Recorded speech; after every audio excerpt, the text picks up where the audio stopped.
안녕하세요. 반갑습니다. 저는 설치미술을 하는 김승영 작가입니다. 설치미술 좀 낯설죠? 들어보셨나요? 저희 설치미술은 뭐 조각이나 회화에 비해서 잘 알려지지 않은 분야예요. 하지만 여러분들 가끔 비엔날레라든가 그런 큰 행사에 가면 빠짐없이 나오는 미술을 하는 사람들입니다. 사실 설치미술을 아주 간단하게 설명하면요. 공간과 어떤 재료들을 버무려 가지고 어떤 이야기를 만들어서 여러분들한테 보여주는 사람들입니다. 보면은 사실 모든 사람들이 이야기하는 사람들이죠. 가령 예를 들자면 일반인들은 그냥 말을 통해 가지고 대화를 하고 거기서 이해를 하고 자기 식대로 해석을 하고 그걸 알아듣고 또 얘기하잖아요. 그런 식으로 오늘 세상을 보면서 우리가 봤던 것들을 자기 식대로 해석해 가지고 번역해서 여러분들한테 내놓게 되는 거예요. 그러니까 가령 다시 한번 예를 들자면 시나 글을 쓰는 사람들은 단어와 단어들을 긴밀하게 연결해 가지고 우리가 보통 사람들이 생각하지 못하는 어떤 배치와 나열을 통해 가지고 여러분들한테 어떤 이야기를 들려주죠. 건축하는 사람들은 어떤 공간 배치를 통해 가지고 그것도 장소를 해석하는 건데요. 그래서 해석된 거를 공간이나 그런 것들을 만들어서 어떤 이제 거기 사는 사람들이 어떤 성격과 태도를 만들어 줍니다. 이렇게 모든 사람들이 작업하는 사람들은 사실 어떤 장식품을 만드는 사람이 아니라 세상에 가지고 있는 새로운 미와 어떤 가치에 대해서 이야기를 하는 사람들이에요. 그래서 저는 이런 작업들을 하면서 제가 느꼈던 거를 몇 가지 에피소드를 통해서 이야기를 하려고 하는데요. 저는 이제 제일 처음에 저의 어떤 작업실 얘기를 하면서 여러분들한테 이제 얘기를 하려고 하는데요. 작업실 한번 얘기 들어보시겠어요? 여러분 김수근 선생님 아세요? 건축가이신데 지금 돌아가셨죠. 이분이 아주 유명한 건축가세요. 근데 이분이 많은 살아생전에 많은 사람들을 작업하는 사람들을 도와주고 또 어떤 문화적인 거에 굉장히 관심이 많으셨어요. 그래서 예술학교를 만들려고 파주에다 땅을 사게 됩니다. 그리고 건축이 거의 다 지어질 즈음에 선생님이 그만 돌아가셨어요. 바로 지금 제 나이에. 젊은 나이에 돌아가신 거죠. 그래서 우리들은 좀 오래 살아야 될 것 같아요. 뭔가 하려면. 그래서 이분이 돌아가시면서 이제 공간 사옥이 굉장히 어려워졌어요. 그 땅을 팔게 됩니다. 그 과정 내에서 그 파주에서 약국을 하셨던 분이 그 땅을 사면서 그 얘기를 들은 거예요. 그 이야기를 듣고 이분이 도전감을 받게 되는 거예요. 이거 좀가 내가 임대 사업을 하려고 이 땅을 샀는데 좀 더 가치 있는 장소로 좀 하나를 만들어야겠다. 그런 생각하고 작업하는 한 사람을 구하게 됩니다. 그래서 제가 그분을 만나게 되는데요. 그래서 그 작업실에서 제가 첫 번째 이제 개인적으로 이제 치르고 계속해서 지금까지 오게 되는데요. 이 공간을 통해서 한 20년 세월을 지나가는 동안 50사람이 지금 나갔고요. 만일 저희 약사님 같은 분이 한 50분만 계셔도 20년이 지금 지난 시점에서 한 5,000명의 작가들이 혜택을 받게 되는 거죠. 그리고 제 작업실에 지금 현재 있는 작업장에서 김승훈 선생님 묘가 보이거든요. 산소가 보이는데 가끔 눈인사해요. 살아생전에도 이렇게 도와주시더니 작가들을 지금 돌아가신 이후에도 이렇게 여전히 도와주시고 계십니다. 저도 그렇게 됐으면 좋겠어요 라고 다짐하곤 해요. 이게 저희 작업실입니다. 이런 식으로 공동 작업실이에요. 두 번째는 어떤 친구 얘기를 하려고 하는데요. 제 와이프를 만나게 되는데요. 그때 당시만 해도 저한테 500만 원이 전 재산이었는데 저한테 굉장히 큰 돈이었어요. 근데 막상 결혼하려고 하니까 뭐 집을 구하려고 하니까 500만 원 가지고 서울에 택도 없는 거죠. 그래가지고 그날 밤 친구랑 술을 마시면서 얘기를 했어요. 야, 이게 이렇더라. 그렇게 하니까 친구가 다음날 그럼 같이 구하러 다녀보자.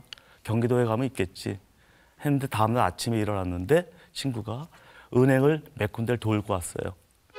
집값했죠 뭐. 은행 들고 왔다는 순간 흰 봉투가 촥 오고 그러고서 냉큼 받았습니다.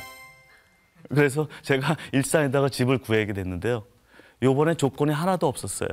계약서도 없고 그냥 단지 너 잘 될 거야. 그러니까 그때 돈 갚아. 이 한마디였어요. 이게 사실은 저한테 굉장히 어떤 중요했고요. 이 친구로 인해 가지고 제가 이 자리에 올 수도 있었던 것 같다는 생각이 들어요. 그 다음 번은 스승님에 대한 이야기입니다. 그러고 나서 제가 신혼 초에 이제 막 이제 행복하게 살고 있었겠죠. 근데 선생님께 전화가 딱 왔어요. 와가지고 야, 너 혹시 PS1 모마 레지던스라고 아냐? 아유 모르겠는데요. 라고 얘기했죠. 그때 선생님이 야, 너 작업만 해서 어떻게 되겠냐. 그런 정보 정도 알아야 되는 거 아니냐. 정보 중요하죠. 근데 저는 그때는 국내에서만 작업을 할 줄 알았지 제 국외에서 활동하게 될지는 꿈에도 생각하지 못했어요. 그래서 하면서 이제 야 빨리 준비해서 내 얼떨결에 작품을 이제 준비해가지고 그땐 포트폴리오를 만들어서 내는 거였는데요. PS1 레지던시 되면은 항공편뿐만 아니라 1년치의 생활, 뉴욕에서의 생활을 보장해 준다는 거였어요. 그리고 오면은 또 개인전도 해주고 얼마나 좋아요. 되기만 하면 대박이죠 뭐. 그래서 야 이거 되면 좋긴 하겠지만 내가 되겠냐. 그다음 한번 준비를 해보자. 경험이니까. 그렇게 해가지고 내게 됐는데 한국에서 10명을 뽑아서 그 이제 뉴욕에다 보내는 거죠. 그럼 거기 있는 모마 큐레이터하고 PS1 레지던트 프로그램에 있는 이제 디렉터들이 모여가지고 한 명을 뽑는 거죠. 근데 10명에 제가 됐어요. 야, 그래서 야, 이거 뭐가 있는데 하면서 이제 또 준비를 해가지고 프레젠테이션 시간이 돼가지고 이제 각자 이제 이야기하는 거예요. 얘기를 하는데 다른 사람들 작업들을 보니까 너무 좋은 거예요. 아유 안 되겠다. 아유 하고서 이제 집에 돌아와가지고 거의 까먹고 있었을 때쯤에 전화가 왔어요.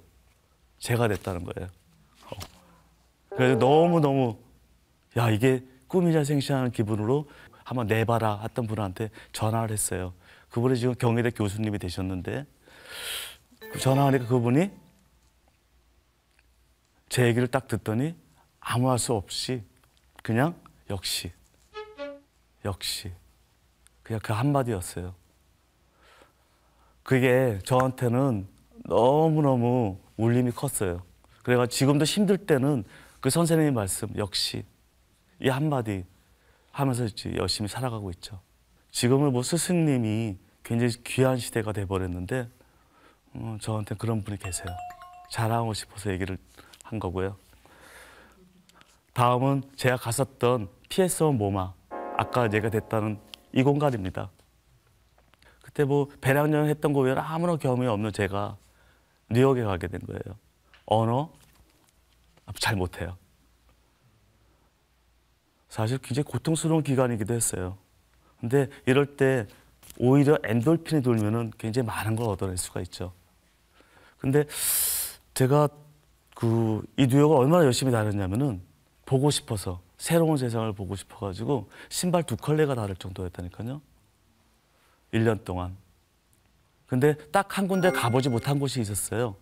할렘이라는 데예요. 거기가 한국에서 듣기로 야 거기 가면 총 맞는다 뭐 그런 소리 들은 거예요. 그러니까 내가 왜 가요? 예쁜 마누라가 있는데 집에. 그러니까 안 가죠. 안 가다가 돌아오기 전에 할렘을 갔는데 아이고 웬걸요. 너무 좋은 거예요. 사람들도 친절하고 뭐 흑인들만 많이 있는데도 거기 사람들이 가는 그 활기는 대단했던 거예요. 내가 선입관을 가지고 있었던 거죠. 시각장애인이 쓰는 점자로 왜 사랑하기를 두려워하는가 라는 걸 계속 반복해서 썼습니다. A4 용지에. 비행기를 날리기 시작했습니다. 할렘 공원에서요. 근데 어린이가 처음에는 이렇게 막 날려주고 그 다음에 어른들도 같이 날려주고 하다가 보니까 할렘 공원이 꽉 차기 시작했어요. 종이 비행기로. 그때 어떤 아주머니가 지나가면서 여기 어디야? 라고 했는데 한 분이 여기 피스 에어포트야. 라고 하는 순간 제 마음에 있는 큰 담이 우르르 떨어지는 느낌이었어요. 제가 흑인이라는 피부 색깔 하나로 사람들을 잘못 봤던 거죠. 그래서 그때부터 제가 누군가하고 내 이야기를 통해서 사람들과 대화를 할 수 있겠구나. 그런 생각을 가지면서 처음으로 만든 아주 저한테 중요한 작업입니다. 그래서 이제 한국에 돌아오면서 그때 일본 대표로 왔던 무라이 씨하고 하나의 약속을 합니다. 우리 한번 공동 작업해보자. 그래서 만들어낸 것이 히커리 온더 오션이라는 작업, 바다 위의 소풍인데요. 저희들은 생각할 때 이게 쉬울 줄 알았어요. 말은 쉽지 바다 한가운데에서 만나는 게 쉽지 않더라고요. 이게 물음이 막 오는 거예요. 아, 대체 왜 우리가 이 고생하면서 만나야 되지? 근데 결국 만나보면 알 거야. 라는 생각을 가지고 준비를 하고 여기가 대한해협인데요. 지금 스시마시더라고 저는 저는 거제도에서 떠나서 한국도 아니고 일본도 아닌 공해선상에서 만나는 프로젝트였어요. 그냥 놀면 재미없으니까 왜 만날 때 X 이렇게 긋잖아요. 그런 식으로 해가지고 이런 뗏목을 만들어서 거기 꽃배를 만들었고요. 이게 한 6m 정도 되는데요. 여기에서 이렇게 뱃놀이를 즐깁니다. 처음에 계획은 뭐 그냥 사케와 소주를 이렇게 딱 교환하면서 마신다 뭐 그랬는데 높낮이가 너무 세가지고 멀미가 나와가지고요. 이거 촬영한 1시간 내내 마시고 쏟고 마시고 쏟고 이런 걸 경험하게 됩니다. 그래도 너무 행복해가지고 저렇게 웃고 있어요. 작업을 한다는 것은 사실 굉장히 고된 작업이에요. 근데 늘상 옆에서 여러분들 눈치채셨겠지만은 늘상 옆에서 너 잘하고 있어. 역시. 라든가 그런 소리를 통해서 제가 격려를 받고 작업을 여태까지 해왔던 것 같아요.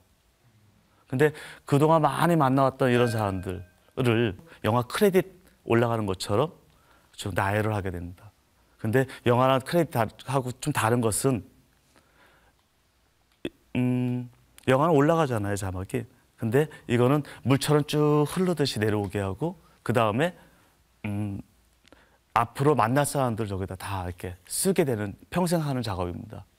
근데 이 작업 내 작업에서 사람들 1분도 머무르지 않는데 이 작업이 지금 15분까지 늘어났는데 자기 이름 찾겠다고 2번이나 본 사람도 있대요. 그래서 참 저한테 개인적으로 무서운 작업인데 여기서 이 만났던 사람들 저희 정체성을 만들어준 사람들 같아요. 그리고 이들을 통해 가지고 사실은 앞으로 나아갈 것도 생각하게 되죠. 그중에 또 2사람은 제가 만나보지도 않았던 사람들 이름이 2사람 들어가 있습니다. 한 사람은 저렇게는 살지 말아야지. 한 사람은 저렇게 되고 싶어. 여러분 어떤 사람들인지 모르겠는데요. 각자 또 사람 위치에 다 틀리겠죠. 그래서 제가 조그만 지금 저희 에피소드 몇 가지를 통해서 여러분들한테 얘기를 했는데요. 얘기하는 동안 어떤 작가가 가지고 있는 어떤 삶에 대해서 조금 도움이 됐었으면 좋겠습니다. 매번 저는 작품을 통해서 이야기하다 보니까 이렇게 말하는 게 익숙하지 않은데요. 끝까지 들어주셔서 감사합니다.